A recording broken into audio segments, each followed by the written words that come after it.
اسلام کے عروج اور پاکپن کی کہانی سنانے لگا ہوں۔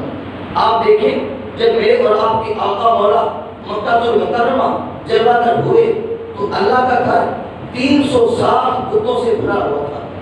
دنیا کے اندر پہلا خدا کا گھر اور اس پہ 360 بتوں کا قبضہ ہے۔ پھر میرے حضور نے دعوت دین دی اور اللہ کے گھر کو بتوں سے پاک فرمایا۔ جی کہانی اتنی دل آویز ہے، آپ جب سنو گے تو چہرے پہ مسکراہٹ آئے گی، ایمان تازہ ہوگا، کلیجہ ٹھنڈا ہوگا۔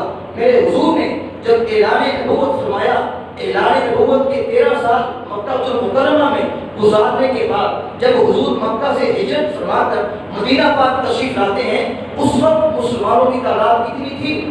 100 سے زیادہ نہیں تھی۔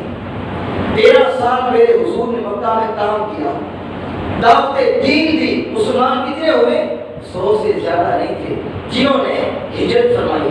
آپ تاریخ اٹھائیں، تاریخ پڑھیں کہ مقام بدر پر جب حق اور باطل کے درمیان پہلا معرکہ لڑا گیا، اس میں مسلمانوں کی تعداد کتنی تھی؟ 313۔ جو گھروں میں بچے تھے، بیمار تھے، بوڑھے تھے، ان کو ملائیں تو 600-700 تک تعداد پہنچ جاتی ہے۔ پھر آگے چلتے چلتے 8 ہجری آتی ہے، جب مکہ فتح ہوتا ہے تو فتح مکہ کے دن جو مسلمانوں کی فوج کی تعداد تھی وہ 10,000 تھی۔ وہ 10,000 صرف فوج کی تعداد تھی۔ پھر 10 ہجری میں جب حجۃ الوداع کا مقام آیا، میرے نبی کا خطبہ نور سننے کے لیے حجۃ الوداع جو صحابہ کرام حضور کے سامنے بیٹھے تھے، ان کی تعداد کتنی تھی؟ 1,44,000۔ حجۃ الوداع کے موقع پر حضور کے سامنے صحابہ جو بیٹھے تھے وہ کتنے تھے؟ 1,44,000۔ تو جو گھروں میں خواتین، بچے، بوڑھے، بیمار تھے، ان کو ملائیں تو 6-7 لاکھ تک یہ تعداد پہنچ جاتی ہے۔ آگے چلیے، حضور کے ظاہری وصال شریف کے بعد جناب صدیق اکبر کا دور خلافت آیا۔ آپ نے 2 سال 2 ماہ اور کچھ دن آپ تخت خلافت پر متمکن رہے۔ آپ کے دور کی فتوحات کی اگر ہم ایوریج نکالیں تو روزانہ 80 مرتبہ نیل کا علاقہ فتح ہوتا تھا۔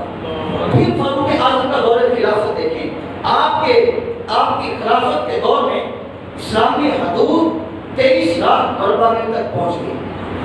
کتنی؟ اونچی بات سے بولیے، 23 لاکھ مربع میل تک پہنچ گئی۔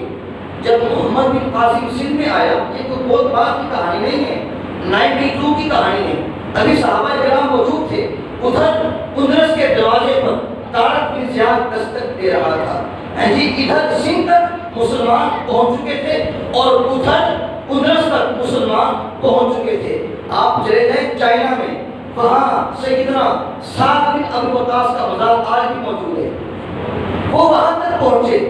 ماوراء النہر کا علاقہ بھی فتح ہو گیا، آرمینیا تک مسلمان پہنچ گئے۔ اس تھوڑے سے عرصے میں مسلمانوں نے جو داستان عظیمت رغب کی، اقبال تڑپ کے کہتا ہے کہ دین اذانے کبھی یورپ کے کلیساؤں میں، کبھی افریقہ کے تپتے ہوئے صحراؤں میں، کہ دشت و دشت رہے دریا بھی نہ چھوڑے ہم نے، بحر ظلمات میں دوڑا لیے گھوڑے ہم نے۔ دشت و دشت رہے دریا بھی نہ چھوڑے ہم نے، بحر ظلمات میں دوڑا لیے گھوڑے ہم نے۔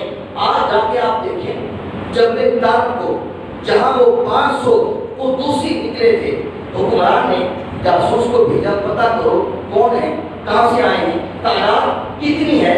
جاسوس آیا، کہنے لگا پتہ نہیں یہ لوگ زمین سے نکلے ہیں یا آسمان سے اترے ہیں، ان کی 500 کے قریب تعداد ہے۔ تو ان 500 کو دوسریوں نے یورپ کے دروازے میں داخل ہو کر ایسی داستان عظیمت رقم کی۔ اقبال تڑپ کے ان غازیوں کو سلام پیش کرتا ہے۔